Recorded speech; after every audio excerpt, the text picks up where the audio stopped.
پاکستان جس میں اعداد و شمار آج پبلک کے سامنے آئے ہیں، تو مجھے خوشی یہ ہوتی ہے کہ جو ہم کہتے جا رہے تھے کہ پاکستان پچھلے 2 سال میں جس طرح کی ترقی کر رہا تھا، جس طرح کی اس کی جو گروتھ ریٹ ہے، یعنی جو یہ ثابت کرتا ہے کہ ملک میں کس طرح ملک کی دولت کتنی بڑھی جا رہی ہے، تو مجھے بڑی خوشی ہوتی ہے کہتے ہوئے کہ 2004-05 جب کہ مشرف کے دور میں بہت زیادہ باہر سے پیسہ آ رہا تھا، یاد رکھیں ہم ان کی جنگ لڑ رہے تھے اور اس وقت بڑا پیسہ پاکستان میں آ رہا تھا، یہ اس دور کے بعد سب سے 2 سال وہ گزرے ہیں جس سب سے زیادہ ترقی ہوئی ہے۔ تو ہماری اکنامک سروے کہتی ہے کہ 5.74 ہمارے تیسرے سال میں اکنامک ہماری جو جی ڈی پی ہے، جو سالانہ دولت ہے، اس میں اضافہ ہوا، اور یہ آخری سال 5.97 پہ ہماری دولت میں اضافہ ہوا۔ پھر سے میں یہ کہہ دوں، یہ 2004-05 کے بعد سب سے وہ 2 ایسے سال ہیں جدھر سب سے زیادہ ہماری آمدنی میں اضافہ ہوا ہے، ہمارے آخری 2 سال۔ دوسری چیز یہ بڑی آپ کے لیے کہ ملک ترقی کیسے کرتا ہے؟ ملک ترقی تب کرتا ہے جب اس کے پاس پیسہ آتا ہے، جب اس کے پاس پیسہ آتا ہے خرچ کرنے کے لیے۔ تو پاکستان کی تاریخ میں سب سے زیادہ یہ اکنامک جو ہماری سروے کے فگرز کے مطابق ہمارا جو ریونیوز میں ٹیکس میں اضافہ ہوا وہ 6.1 ٹریلین، یعنی 6100 ارب روپیہ ہم نے ٹیکس اکٹھا کیا۔ پھر ہماری ایکسپورٹس جو تھی، دوسری طرح ملک میں اصل تو تب ملک میں کی دولت میں اضافہ ہوتا ہے جب اس کی ایکسپورٹس بڑھتی ہیں، تو یہ پاکستان کی تاریخ میں سب سے زیادہ ایکسپورٹس میں ہماری بڑھی ہیں 32 ارب ڈالر۔ اور یہ یاد رکھیں کہ پچھلے جو ہمارے آنے سے پہلے پچھلے 5 سال تقریباً وہیں کی وہیں رکی ہوئی تھی، تو ہمارے دور میں 32 ارب ڈالر کی ایکسپورٹس پڑی۔ پھر ریمیٹنسز جو اوورسیز پاکستانی پیسہ بھیجتے ہیں، وہ پاکستان کی تاریخ میں سب سے زیادہ اضافہ ہوا، اور جو ریکارڈ ہوئی وہ تھی 31 ارب ڈالر۔ اس کا مطلب جو بیرون ملک پاکستانی تھے انہوں نے ہمارے اندر، ان کو اعتماد تھا، وہ یہ دیکھ رہے تھے کہ یہاں عمران خان یہاں سے پیسہ باہر نہیں بھیج رہا، بڑے بڑے وہاں فلیٹس اور وہاں باہر کے ملکوں میں نہیں پیسہ انویسٹ کر رہا، لنڈن میں بڑے گھر نہیں دے رہا۔ تو انہوں نے اس کے ہمارے پہ اعتماد رکھتے ہوئے ریکارڈ ریمیٹنسز بھیجی ہیں پاکستان کی تاریخ میں، جس کی وجہ سے ہمارا یہ جو گروتھ ریٹ جو میں اوپر بتایا کہ تقریباً 6% ہماری دولت میں اضافہ ہوا، تو وہ اس میں بہت بڑا ہاتھ یہ اوورسیز پاکستانیز کا تھا۔ پھر جدھر 60% پاکستانی دیہات میں رہتے ہیں، تو یہ بھی پچھلے دور کے مطابق تقریباً دگنی ہماری جو زرعی پیداوار تھی وہ دگنی بڑھی ہے۔ ہمارا جو اکنامک سروے کے مطابق 4.4% ہماری ایگریکلچر میں اضافہ ہوا، یعنی گروتھ ریٹ ہوئی ہے۔ تو یہ اگر آپ پچھلے دور کے مطابق ان کے مقابلے میں دیکھیں، اسے موازنہ کریں، تو یہ پہلی دفعہ اتنا زیادہ پیسہ گیا ہمارے کسانوں کے پاس۔ کبھی پچھلے 10-15 سال میں کسانوں کے پاس اتنا پیسہ نہیں آیا، اور اس کی بہت بڑی وجہ کہ ہم نے جو انسینٹیوز دیے، ہم نے جو یہ جو شوگر مافیا تھا، یہ پیسے نہیں دیتا تھا کسانوں کو، وقت پہ پیسہ دلوایا اور پوری قیمت دلوائی۔ پہلے کٹوتی ہوتی تھی، پورا پیسہ نہیں پہنچتا تھا، قانون بنائے، ان کو ٹائم پہ پیسہ دلوایا۔ جب کسان کے پاس پیسہ آیا، اس نے اپنے زمینوں پہ لگایا، اس کی وجہ سے ریکارڈ 2 سال ریکارڈ ہماری فصلوں میں بمپر کراپس ہوئی، پیداوار بڑی، ریکارڈ پیداوار ہوئی۔ پھر انڈسٹری، یہ جو گروتھ ریٹ بڑھی ہے، اس میں بہت بڑا ہاتھ انڈسٹری کا ہے۔ انڈسٹری ہماری بڑی 7.2% پہ، اور جو لارج سکیل مینوفیکچرنگ ہے، جس میں دولت میں بھی زیادہ اضافہ ملک میں ہوتا ہے اور جو روزگار بھی دیتا ہے، وہ لارج سکیل مینوفیکچر 10.4% اس پہ گروتھ ریٹ ہوئی۔ اور یہ بڑی دیر کے بعد انڈسٹری ہماری ریوائیو ہوئی. آپ کو پتہ ہونا چاہیے کہ جب ہم آئے تھے تو فیصل آباد میں ٹیکسٹائل انڈسٹری بند ہو رہی تھی. اپنی فیکٹریوں کو وہ ریل اسٹیٹ ہاؤسنگ پروجیکٹس بنا رہے تھے جب ہم آئے تھے, اور ٹیکسٹائل کی ریکارڈ ایکسپورٹس ہوئی. پھر جو سروسز سیکٹر ہے اس میں 6.2% پہ اضافہ ہوا. اور جب کہتے ہیں کہ جنہوں نے بہت بڑے قرضے لے لیے, ملک کو قرضوں میں ڈبو دیا, یہ میں آپ کو اب فگرز بتاتا ہوں کہ ہمارا جو debt G D P ratio ہے, جو نون لیگ چھوڑ کے گئی تھی 64% پہ, 64% پہ, وہی ہم نے مینٹین کیا. اور یہ یاد رکھیں کہ ہمیں جب انہوں نے جو قرضے لیے ہوئے تھے اس بیرونی قرضوں کے اوپر سود دینا پڑتا تھا. ان کے زمانے میں آدھا یہ سال کا ڈالرز ان کا سود پہ واپس جاتا تھا ڈیٹ ریپیمنٹ پہ, ہمارا دگنا تھا. اس کے باوجود ہماری debt G D P ratio وہ چینج نہیں ہوئی, 64% پہ رہی ہے. پھر جو اس کی وجہ سے جو روزگار ہے, ورلڈ بینک کی سروے ہے کہ سارے بر صغیر میں جس میں سب سے زیادہ روزگار پیدا ہوا اور پچھلی گورنمنٹ سے زیادہ, وہ ہمارے دور میں تھا. یعنی بے روزگاری سب سے زیادہ جو کم بے روزگاری تھی وہ پاکستان میں تھی بنسبت سارے ہندوستان کے بر صغیر میں. پھر ہم نے ڈیمز شروع کی. 50 سال کے بعد پہلی دفعہ پاکستان میں بڑی ڈیمز بنائی گئی. اور یہ میں سمجھتا ہوں اس ملک کی اتنی بڑی ضرورت تھی, یہ بہت پہلے بننی چاہیے تھی, کیونکہ 30 سال دو خاندانوں نے اس ملک پہ حکومت کی. یہ دونوں خاندان جو اکٹھے آج گورنمنٹ میں بیٹھے ہوئے ہیں, انہوں نے 30 سال ملک میں حکومت کی, کوئی بڑی ڈیم نہیں بنائی. اور اس کے آج جو آپ لوڈ شیڈنگ کی ایک بہت بڑی وجہ کیا ہے, انہوں نے جو پاور پروجیکٹس بنائے پچھلے یہ 5 سال, یہ نون لیگ کا دور تھا, اس میں پاور پلانٹ امپورٹڈ فیول پہ تھے.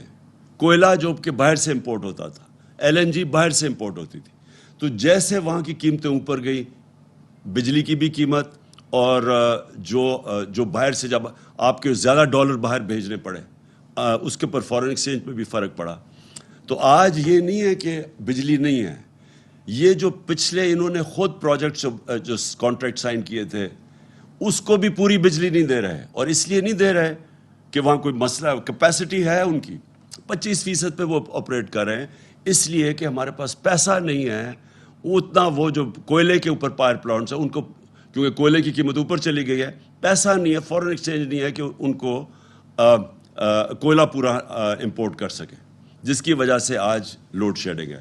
تو ڈیمز, پانی کے اوپر بجلی بنتی ہے, کوئی ہمیں فرق نہیں پڑتا باہر مہنگائی ہو یا نہ ہو, یہ پہلے ڈیمز بننی چاہیے تھی. تو اس ہمارے دور میں جو ہم نے 10 ڈیم کے پروجیکٹس, جس میں 3 بڑی ڈیمز ہیں, مجھے بڑے افسوس سے آج کہنا پڑتا ہے کہ وابڈا جو باہر سے, جس کی ریٹنگ ایسی تھی کہ باہر سے اس کو کریڈٹ ملتا تھا, آج انٹرنیشنل اس کی جو کریڈٹ ریٹنگ ہے وہ نیچے چلی گئی ہے جب سے یہ حکومت آئی ہے. اور نیچے جانے کا مطلب یہ کہ اب یہ پیسہ جو چاہیے ڈیمز کے لیے, جو باہر سے قرضے چاہیے جو مل رہے تھے وابڈا کی ریٹنگ کی وجہ سے, سوورن گارنٹی کے باوجود وہ اس کو جو قرضے دے رہے تھے وہ اب ہماری ڈاؤن گریڈ ہو گیا. اور ہمارا جو سارا ڈیمز کا پروجیکٹ ہے وہ اب خطرے میں چلا گیا, کیونکہ پیسہ چاہیے بنانے کے لیے, فارن ایکسچینج ہمارے پاس ہے نہیں, گورنمنٹ کی خود ریٹنگ نیچے چلی گئی ہے, موڈیز نے پاکستان کی کریڈٹ ریٹنگ نیچے لے گئے ہیں. نیچے لے جانے کا مطلب یہ کہ اب ہمیں مشکل سے کوئی بھی قرضہ دے گا, اور قرضہ دے گا تو بہت بڑے سود لے گا, بڑا مہنگا قرضہ ملے گا. تو جب سے یہ آئے ہیں 2 اور خطرے ہو گئے ہیں پاکستان کو. ایک تو ہمارے لیے مشکل ہو گیا ہے باہر سے قرضے لینا, لیکن خاص طور پہ جو وابڈا کی کریڈٹ ریٹنگ نیچے گئی ہے, یہ ہماری ڈیمز, جس میں 2, ایک تو سستی بجلی اور اپنے پانی کے اوپر بنانے والی بجلی, اور دوسرا جو پانی کی سٹوریج ہے جس کی سخت ضرورت ہے اس ملک کو. آج پانی کی قلت ہے, آج کسانوں سے پوچھے تو یہ اگر پروجیکٹس ان کی وجہ سے دگنی ہو جانی تھی ہماری پانی کی کیپیسٹی, ریزروائرز کی کیپیسٹی. اور اب یہ ایک پروجیکٹ ہے جو جب سے ہی آئے خطرے پہ چلا گیا. اور میں یہ کہنا چاہتا ہوں کہ ہم نے اس کے باوجود کہ یہ جو ساری ہماری اللہ کا شکر ہے یہ جو سامنے آ گیا اکنامک سروے میں پاکستان ہماری گورنمنٹ کی پرفارمنس، اس کے باوجود جو اس میں نہیں لکھا ہوا، سب سے زیادہ ہم نے کوشش کی اپنے نچلے طبقے کو اوپر اٹھانے کے لیے۔ کسی پاکستان کی تاریخ میں حکومت نے اتنا پیسہ اپنی نچلے کمزور غریب طبقے پہ نہیں خرچ کیا جو ہم نے کیا۔ ہم نے سب سے پہلے ہیلتھ کارڈ دیا، اور ہیلتھ کارڈ یہ بڑے بڑے امیر ملکوں میں بھی نہیں ہے کہ اب پورے اپنے ہر خاندان کو 10 لاکھ روپے کی ہیلتھ انشورنس کہ کسی بھی ہسپتال میں جا کے اپنا علاج کروا سکے۔ یہ ہم سمجھتے ہیں کہ ہماری سب سے بڑا، اگر میرے سے پوچھے ایک کہ جو سب سے بڑا ہمارا کارنامہ تھا وہ کہ اپنے نچلے طبقے کو ہم نے تحفظ دیا، کیونکہ جب ایک غریب گھرانے پہ ایک بیماری آتی ہے تو عموماً وہ مقروض ہو جاتا ہے، ایک پورا خاندان غربت کی لکیر کے نیچے چلا جاتا ہے ایک فرد کے علاج کرتے ہوئے۔ تو سب سے پہلے تو ہمارا یہ ہیلتھ کارڈ تھا جو سب سے بڑی تھی، اس کے علاوہ ہمارے احساس پروگرامز تھے جس پہ سب سے زیادہ پیسہ خرچ کیا گیا۔ پھر ہمارا کامیاب پاکستان پروگرام تھا جس میں ہم نے تقریباً 1200 ارب روپے کے قرضے رکھے ہوئے تھے، جس میں ہم نے اپنے بینکوں کے ساتھ ارب روپے کی کہ اپنے نچلے طبقے کے لوگوں کو جو سب سے نیچے ہیں ان کے خاندانوں کو روز ہم نے پیسے دینے تھے سود کے بغیر، قرضے دینے تھے اپنی دکانیں کھولنے کے لیے، کسانوں کو تاکہ اپنی زمین پہ لگا سکیں، گھر سود کے بغیر ان کو ہم نے قرضے دینے تھے تاکہ وہ اپنے گھر بنا سکیں۔ پھر جو مجھے سب سے چیز اس میں نہیں لکھا ہوا ہے اکنامک سروے میں، جو مجھے سب سے زیادہ فخر وہ یہ کہ جب کرونا وائرس پاکستان میں جب اس کا ساری دنیا میں بھی آئی اور ہمارے ملک میں آئی تو ساری اپوزیشن نے کہا کہ لاک ڈاؤن کر دو۔ ان سب کی سٹیٹمنٹس ہیں کہ ملک کو لاک ڈاؤن کر دو جس طرح باہر کے ملکوں نے کیا تھا، اور انہوں نے میری تنقید کی کہ تم کیوں نہیں لاک ڈاؤن کر رہے۔ آج یہ آپ نہ دیکھتے، ہمارا ملک آج وہ غربت ہونی تھی پاکستان میں، ہمارا معیشت تباہ ہو جانی تھی اگر ہم لاک ڈاؤن کر دیتے۔ اور وہ ہم نے جو فیصلہ کیا صرف اس لیے کہ مجھے پتا تھا کہ جس وقت ہم نے لاک ڈاؤن کرنا تھا، ملک بند کرنا تھا، ہمارے غریب لوگوں نے پس جانا تھا، ہماری عام آدمی نے، دہاڑی دار جو چھابڑی والا جو بیچارے دن کی کمائی کر کے بچوں کا پیٹ پالتے تھے، ان کا کیا بننا تھا۔ تو ہم نے فیصلہ کیا کہ ہم نے پورا لاک ڈاؤن نہیں کرنا، اور وہ فیصلہ جو آج اس اکنامک سروے میں آپ کے سامنے آ رہا ہے کہ ہم نے اپنے ملک کو بھی بچا لیا، اپنی اکانومی بچائی، اپنے غریب لوگوں کو بچایا، اور پھر اپنے لوگوں کو کرونا سے بھی بچا لیا۔ مقابلہ کریں ہندوستان میں، جدھر اب لیٹسٹ جو BBC کی میں رپورٹ پڑھ رہا تھا کہ 50 لاکھ لوگوں کی جانیں گئی ہیں کرونا سے، اس کا مقابلہ کریں پاکستان سے، اللہ کا کرم ہے ہمارا 31,000 ٹوٹل ہمارے جو اموات ہوئی تھی۔ تو وہ بہت بڑی کامیابی تھی، اور جو میں اس میں اکنامک سروے میں نہیں آئی۔ اب جب سے یہ حکومت آئی ہے، یہ ذرا 2 مہینے ہوئے ہیں اب، تو 2 مہینے میں ہوا کیا ہے؟ سب سے پہلے تو ساری تنقید ہمارے اوپر ہوئی 3.5 سال میں کہ جی انہوں نے مہنگائی کر دی، لوگوں کا معاشی قتل کر دیا مہنگائی کر کے، مہنگائی مارچ بھی کر دی کہ جی مہنگائی مارچ کر کے گورنمنٹ گراؤ، لوگوں کا بہت برا حال ہے۔ جو ٹی وی دیکھو، اور جو ان کے خاص ان کے صحافی تھے، اور میں دیکھ رہا ہوں کہ آج بڑی خاموشیاں ان کے اندر، جو ان کے پیٹ صحافی تھے، وہ جا کے پبلک میں لے کے جا رہے ہیں مائک، جی بتائیں آپ کا کیا حال ہے، اور وہ کہیں جی بڑا مہنگائی ہے، کدھر رہنے آپ پاکستان، اور ہمیں بڑا برا بھلا کہا گیا۔ تو جب یہ آئے تھے تو بڑی انہوں نے سازش اتنی بڑی کی، ملک میں کسی طرح اس گورنمنٹ کو گرایا جائے، تباہ کر رہی ہے۔ تو سب سے پہلے تو ان کو مہنگائی کم کرنی چاہیے تھی، لیکن انہوں نے کیا مہنگائی کم کی؟ ہمارے 3.5 سال میں جو پٹرول کی قیمت بڑھی 3.5 سال میں، وہ 55 روپے لیٹر تھا، اور ڈیزل کی قیمت جو بڑھی وہ تقریباً 50 یا 51 روپے لیٹر تھا۔ انہوں نے آتے ساتھ ہی پچھلے 10 دنوں میں 60 روپے لیٹر پٹرول کی قیمت بڑھائی اور 60 روپے لیٹر ڈیزل کی قیمت بڑھائی۔ پھر ہمارے دور میں گیس دیکھیں گیس کی قیمت کتنی بڑھی، ان کے دور میں 45% انہوں نے گیس کی قیمت بڑھا دی ہے، بجلی کی قیمت 10 روپے یونٹ اوپر بڑھا دیا انہوں نے۔ ابھی جو لوگوں کو پتہ چلے گا کہ مہنگائی ہوتی کیا ہے، ہمارے دور میں میں یہ سمجھتا ہوں کہ دنیا میں تب پاکستان سب سے سستا ملک تھا، کیونکہ مہنگائی تو اب تو یہ بھی کہہ رہے ہیں نا کہ جی عالمی مہنگائی ہے، تو ہمارے دور میں بھی عالمی مہنگائی تھی، لیکن ہم نے IMF کا پریشر برداشت کیا۔ جب انہوں نے ہمیں کہا کہ پٹرول اور ڈیزل کی قیمت بڑھاؤ، تو ہم نے وہ بجائے بڑھانے کے 10 روپے کم کر دی، ہم نے بجلی کی قیمت 4 روپے یونٹ کم کر دی۔ کیسے کی؟ ہم نے اور جگہ سے پیسے نکالے، ہم نے اپنی اکانومی کو ری ایڈجسٹ کیا، ہمیں پتہ تھا کہ اس سے پریشر پڑے گا، لیکن پریشر لیا ہم نے IMF کا۔ اس کی وجہ کیا تھی کہ ہم وہ گورنمنٹ ہے جس کی لیڈرشپ کا جینا مرنا پاکستان ہے۔ یہ وہ لوگ ہیں جن کے اربوں ڈالر باہر پڑے ہوئے ہیں، ان کے لیڈرز باہر بیٹھے ہوئے ہیں، ان کا سٹیک پاکستان میں نہیں ہے، یہ کبھی باہر کا پریشر نہیں لے سکتے۔ اور یہ جو مہنگائی کی ہے، میں سمجھتا ہوں کہ پاکستان کی تاریخ میں کسی حکومت نے اتنے تھوڑے وقت میں اتنی مہنگائی نہیں کی۔ اور یہ ابھی لوگوں کو پورے جب بل ملیں گے 1 تاریخ کو تو پوری طرح اندازہ ہوگا کہ ہوا کیا۔ پھر آٹے کا خاص طور پہ میں کہنا چاہتا ہوں، کیونکہ یہ ایک عام آدمی کا سب سے بڑا جو عام لوگ کھاتے ہیں ان کو روٹی نان کھانا پڑتا ہے، تو آٹے کی قیمت ہمارے 1100 تھی 20 kg کا بیگ، ان کا 1500 پہ پہنچ گیا، اور یہ عام آدمی کو سب سے زیادہ تکلیف دے گا۔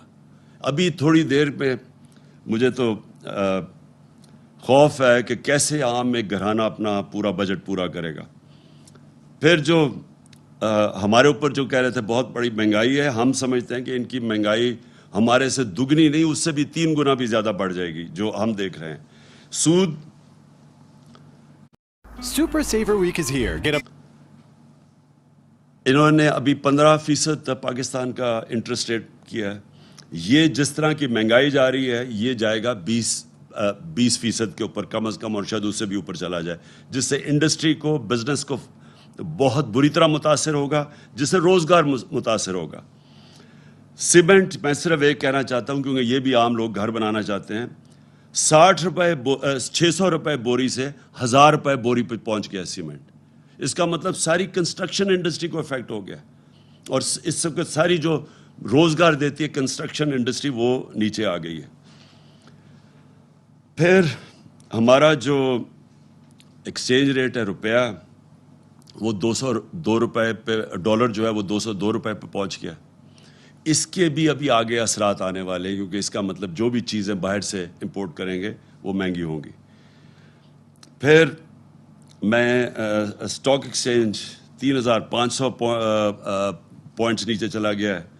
لوڈ شیڈنگ کا آج یہ حال ہے کہ آج کدھر گئی ہے بجلی؟ ہم بھی 3.5 سال تھے، کبھی کسی نے اس طرح کی لوڈ شیڈنگ دیکھی ہے؟ تو بجلی تو ہے، گئی کدھر؟ کہ کوئی غائب تو نہیں ہوگی، کوئی لے تو نہیں گیا ساتھ؟ تو لوڈ شیڈنگ، اس میں نااہلی بھی ان کی ہے، اور کیونکہ انہوں نے ہی وہ پاور پلانٹس بنائے ہوئے تھے جو امپورٹڈ فیول پہ، جب ان کی قیمت اوپر گئی کوئلے کی اور گیس کی، تو وہ بھی اس کی وجہ سے ان کے پاس پیسہ ہی نہیں ہے پوری طرح بجلی دینے کا لوگوں کو۔ اور جو میں آگے کہہ رہا ہوں کہ ہماری معیشت کا مجھے افسوس سے کہنا پڑتا ہے کہ جو موڈیز نے پاکستان کو ڈاؤن گریڈ کیا، اس کے بعد اور مشکلات پاکستان کی آ جائیں گی، کیونکہ اس کا مطلب کہ ہم اب اپنی جو قرضے ہیں، جو ہمیں قسطیں واپس کرنی ہیں، وہ ہم پوری طرح دے نہیں سکیں گے، ہمارے پر قرضے اور بڑھتے جائیں گے۔ اور جو سب سے بڑا خوف ہے ہمیں ملک خدا نہ خواستہ وہ ڈیفالٹ نہ ہو جائے، کیونکہ ڈیفالٹ کا مطلب کہ ہماری معیشت کے اوپر اور ایسا سٹرین پڑے گا کہ وہ بڑی دیر لگے گی ملک کو پھر سے اٹھانے کو، اگر وہ خدا نہ خواستہ ہو گیا۔ اب میں جو اصل چیز پہ آیا ہوں کہ اگر ان کی تیاری نہیں تھی، اگر یہ معاشی طور پہ تیار ہی نہیں تھے کہ ملک کو سنبھالنا، تو کیا وجہ تھی کہ اتنی سازش کر کے حکومت کرائی ہے؟ اگر یہ ملک ہی نہیں سنبھال سکے